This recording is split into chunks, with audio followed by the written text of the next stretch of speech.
शिष्य का अपना प्रयास। मंत्र कितना जपते हो, मंत्र जपते हुए कितनी सावधानी रखते हो, ये दो बातें। आप संयम से चल रहे हो, गुरु आज्ञा पर चल रहे हो। एक जगह बैठकर 100 लोग भजन करें तो भी अंतराय होगा। एक जगह बैठकर 100 लोग भजन करें तो भी उनके भजन का फल अलग अलग होगा। कौन कितना ध्यान देकर जप रहा है, कौन कितनी पवित्रता से जप रहा है, कौन कितने भाव से जप रहा है। तो इसलिए सबकी एक गति नहीं हो सकती, सबका एक निर्णय नहीं हो सकता, क्योंकि मति भिन्न भिन्न है, भाव भिन्न भिन्न है, सोच भिन्न भिन्न है, आचरण भिन्न भिन्न है, उद्देश्य भिन्न भिन्न है।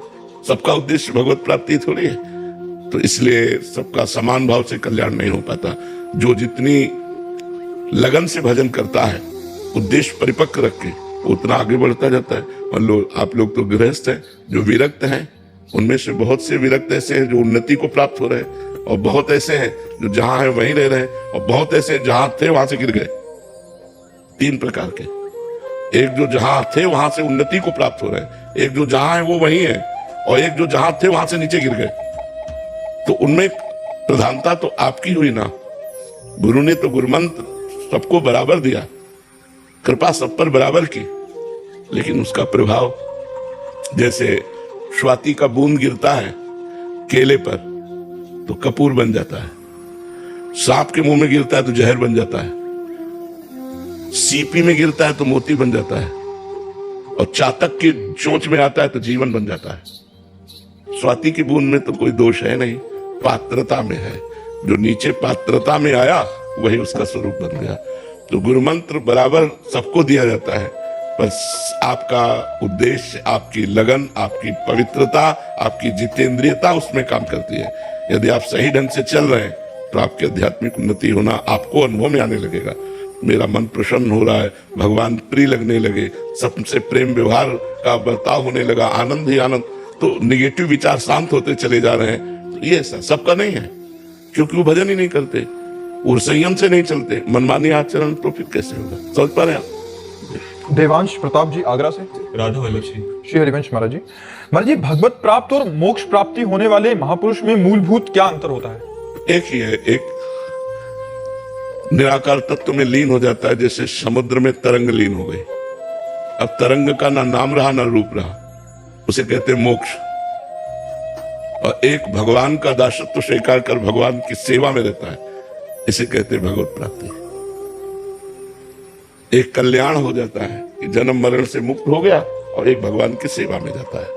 तो मोक्ष कल्याण होना और भगवत प्राप्ति में अंतर है। अब जैसे राम जी का उपासक है तो साकेत धाम जाकर सिया राम की सेवा करेगा, राधे श्याम का उपासक है तो गोलोक वृंदावन धाम में, भगवान शिव पार्वती का उपासक है तो कैलाश में, और मोक्ष की अभिलाषा रखता है तो मुक्त हो जाएगा, और तत्व स्वरूप भगवान में एक हो गया, लीन हो गया।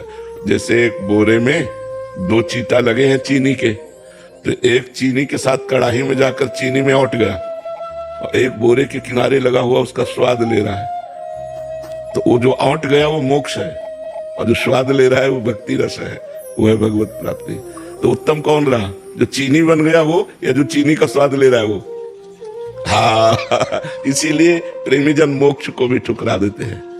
मोक्ष नहीं चाहिए मुझे, आपका प्रेम चाहिए, आपकी दासता चाहिए, आपकी सेवा चाहिए। भगवत प्राप्त होने वाला व्यक्ति सिर्फ प्रेम पर ध्यान रखता है कि मतलब वो सिर्फ भगवान से प्रेम करता है, और भगवत प्राप्ति वाला जो महापुरुष है वो केवल भगवान से प्रेम करता है। हाँ, और मोक्ष प्राप्ति वाला भगवान से मोक्ष चाहता है कि मैं मुक्त हो जाऊं, तो उसे भगवान ज्ञान प्रदान कर देते हैं और वो मुक्त हो जाता है।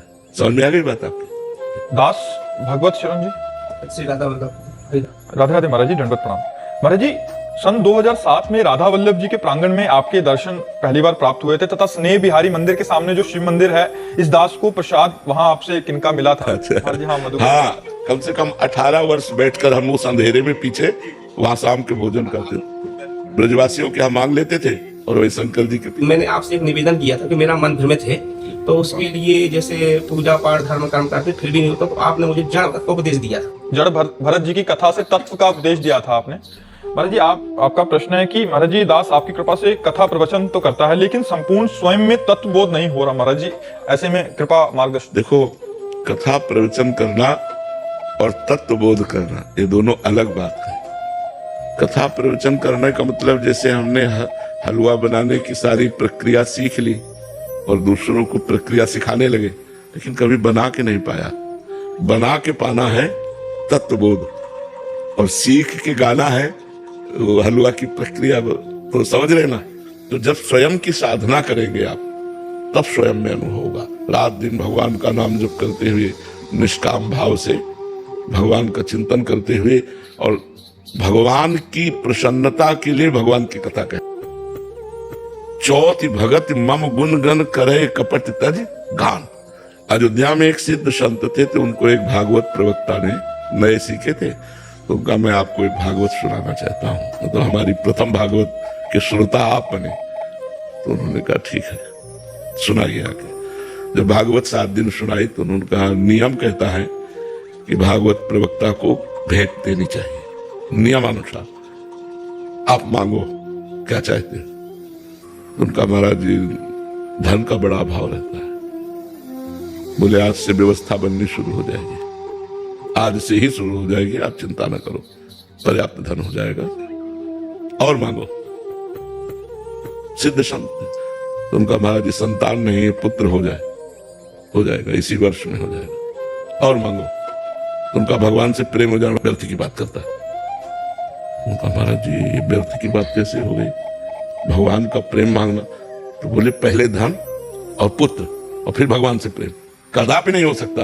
अगर पहले भगवान का प्रेम मांगे होते और फिर धन पुत्र मांगे होते तो हो जाता, आप कदापि नहीं होगा। जाओ धन और पुत्र दिया। तो लालसा कहीं ना कहीं लोक व्यवहार में है, इसीलिए हमें तत्व बोध नहीं होता। देह भाव में है, व्यवहार में है, इसीलिए तत्व का वर्णन करते हुए भी तत्व बोध नहीं होता। एक बार पूज्यपाद सिउड़िया बाबा जी महाराज गंगा किनारे भ्रमण कर रहे थे, तो ब्रह्मावर्त बिठूर और कानपुर के बीच में योग वाशिष्ठ का प्रवचन हो रहा था। योग वाशिष्ठ बड़ा गूढ़ ग्रंथ है। तो बाबा 3 दिन रुके, इतना सुंदर अध्यात्म की चर्चाओं कर रहे थे जो प्रवक्ता थे। 3 दिन रुके, फिर बाबा की मिलने की इच्छा हुई, क्योंकि एकदम निर्णायक उपदेश उनका। तो उन्होंने कहा आपको तत्वबोध हो गया है। तो उनका महाराज जी आप सन्यासी हो, सन्यासी गृहस्थ आश्रम का गुरु रूप होता है, और गुरु से कभी झूठ बोलना नहीं चाहिए। मैं तत्व ज्ञान की चर्चा तो करता हूँ, लेकिन तत्वबोध नहीं हुआ। बाबा ने कहा बस इतना ही नहीं था। बाबा तब उन्होंने लिखा कि तत्व ज्ञान की निर्णायक चर्चा करने पर भी उसे तत्वबोध नहीं हुआ। मतलब एक एक सूत्र की व्याख्या करने पर भी उसे तत्व। तो नयमात्मा प्रवचने न लभ्या न मेधया न बहुना श्रुतेन। जो आत्मबोध है ये बहुत प्रवचन करने वाले को भी प्राप्त नहीं होता, बहुत प्रवचन सुनने वाले को भी प्राप्त नहीं होता, बहुत बुद्धिमान को भी प्राप्त नहीं होता।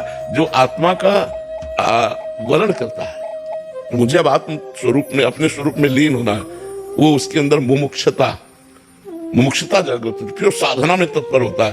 तो साधना में तत्पर हुआ तो अंदर ही अंदर उसे अनुभव हो जाता है।